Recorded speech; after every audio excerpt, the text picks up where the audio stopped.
Hi everybody, good afternoon. This is Jean here, Jean Truelove from Truelove Quilts for You. I've just come in the house, and I was debating whether or not to make this video. I'm putting this video up probably on Thursday. It was October 17th, this evening time, just to get it out. But the next few videos after this, which this is sort of live, those videos have already been recorded when I was all like light and happy and doing great. You know that little cloud that hovers above our head, Truelove head? Yeah, it's rained on us full time. Everyone's okay, sort of. Anyway, so if you see the next 3 videos or so of a little surprise I have, and then my bandana quilt, realize that it was done before this. So I don't know, actually I have them scheduled so I can take a little bit of a breather and deal with what we're dealing with right now. Long story short, it's about my husband Ian. He is okay. He wasn't. Last night, it doesn't seem, yeah, it's not even 24 hours ago, but it's a long day. On Wednesday, October 16th of an evening time, I was in bed in our master bedroom and Ian was working in the office. And I heard him, sort of a bang, and him yell out. Well, I don't know if you have been following along, but you might remember that our son Maxwell, who's a big 25-year-old man, he suffers from epilepsy, and in the last several weeks we've heard, I've been in my bedroom, live in a very soundproof old house, and bang in the night, and there goes Ian, who would be up, calling to me for Maxwell because he had seizures down on the first floor, falling. So I just thought, oh no, Maxwell's had another seizure. So I jumped out of bed, ran around the corner into my husband's office, and there's my husband Ian in his office chair, falling onto the guest bed halfway, and he's like, I can't. His arm and his right side, pins, needles, wasn't working. Not paralyzed, but not working. I yelled for Maxwell. Maxwell came down.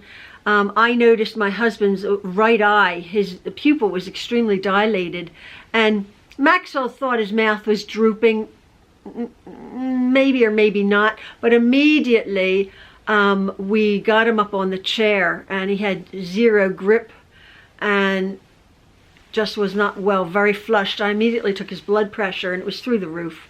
And I'm like, we got to get you to the hospital. I think you just had a stroke or an incident. And sure enough, excuse me. So we managed to get him out of some of his constricting clothes, and waited just a few moments. Now that was 9:45 on Wednesday evening. The hospital was exactly 20 minutes away. We got Ian downstairs, and we got into the hospital at 10:15. I drove well, but very quickly, and got him there. And they immediately took one look at Ian. Blood pressure, EKG, all sorts of things. His blood pressure was through the roof. Well, that started a barrage of testing, several CAT scans, EKG, another EKG, ultrasound. Ultimately, he had MRI, chest X-ray, all sorts of blood work, and that was in the emergency room. So while that was happening, our dear Maxwell, who is with me, the stress. He didn't have a seizure, but I thought he was going to. And I thought, oh, I'm dealing with Ian. Here's Maxwell. I'm like, oh no. Trying to keep calm, praying for calm, like Daddy's going to be okay. But he really was upset, And usually when Maxwell gets very upset, he has, he's one of 10, as you know. He's the youngest of our 10 children, and he always will call one of his brothers or his his 8 brothers or 1 sister. He was going to call Malia. Well, here, our daughter Malia, happily, is in Santiago, Chile. She is attending a special convention of Jehovah's Witnesses, a special week of activity. Their convention will start tomorrow, Saturday, and Sunday, but they went ahead of time to see the sights and to explore and to be with our brothers and sisters in Chile. So I'm thinking, oh, well, Malia can't come and help you, Maxwell. She's in Chile. So I was worried about Maxwell. I told him to go outside. I mean, it was midnight, 1 o'clock in the morning. Go out, get some fresh air outside, right outside the emergency room. They were going to admit Ian, which they did. But again, I was there. They did even more tests on him. A TIA, a mini stroke, an incident Ian had. They came to that conclusion. They did blood work to see if he was diabetic. His blood sugar, he's not diabetic, he's not pre-diabetic. His blood pressure is through the roof. Now, my husband only takes, for the last 5 years or so, he takes a very small dosage of a blood pressure pill. Well, they are upping the dosage, absolutely. They put something, and then his blood pressure, they gave him something, and his blood pressure went down, and an aspirin, which he'll be on that aspirin therapy, and they also added a statin because his cholesterol, for the first time ever, he just had blood work done, his cholesterol was a bit high. So I guess 1 o'clock in the morning, I'm like, I got to get Maxwell home to his safe place. So we came home. Ian was still in the ER. I texted all of our boys at 1 o'clock in the morning, and naturally none of them answered. I just not a group text, but an individual text to each one of what was happening with their dad. And I went home, and I'm thinking, well, he's going to be admitted to hospital. So this morning, Thursday morning, Maxwell and I got ourselves together. We went to hospital, and several of our boys were already there. And it's funny, I mean, I always remember hospitals having visiting hours, like between 2 and 7, and you couldn't go before. It was all, there's people walking around, everyone walking around, and I'm thinking, oh wow, this is nice. Our big boys come walking in and just, where's he in Truelove? Oh, room 285. It was really, really nice. Ian is not prone to headaches. It's so funny, we're not headache people. He had a real bad headache. And he wasn't dealing with it. He's like, oh my goodness, he has a headache. They had to rule out quite a few things. So this incident is basically a precursor to what could happen. His body is a warning signal to have a major stroke if there's not an action plan in place in the very near future.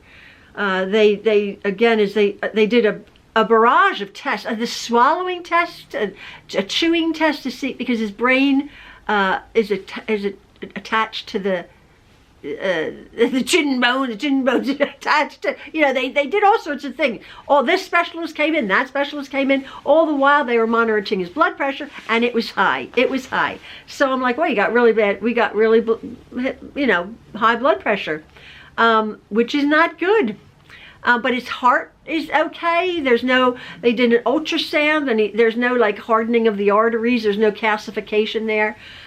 My husband's a fairly fit man for being almost 77 years old. If you remember, about 18 months ago, Ian and Maxwell were in a car accident. They were rear-ended. A woman going 35 miles an hour smashed into the back. Maxwell was okay, but my husband has had a bit of residual injuries from that accident, so he can't work out quite as much as he would like to. But he is fit, he is active, slightly overweight. But we have to, again, like I say, have a plan in place. So, hold on just a sec. I just had to answer the door. That was our daughter-in-law bringing Maxwell home, Sarah, and she bought a whole meal for us for the next few days, actually. Lovely meat and veg. It was so nice of her. So we're being looked after. I just wanted to apprise you people. Like I said, I was debating whether to even share this with you or not, because it's rather depressing. But we're all in this together. So I always say sending hugs, and I mean that. And if you guys were here, you'd be giving Ian, very careful, hugs. He would love that. I will pass on all of your love, because I know you're thinking of him. And this is just yet another true love. I laugh. What are you gonna do? Maxwell and I are like, oh brother, oh man alive. I aged another 10 years. I really did. I aged another 10 years. But we have our family around us and our lovely congregation. Tons and tons of people sending their love and what can they do. And we're just so blessed. We really are. And Ian will recover. And hopefully we'll go to a different place and be more careful. And yeah, that's all we can do. So thank you so much for listening to me.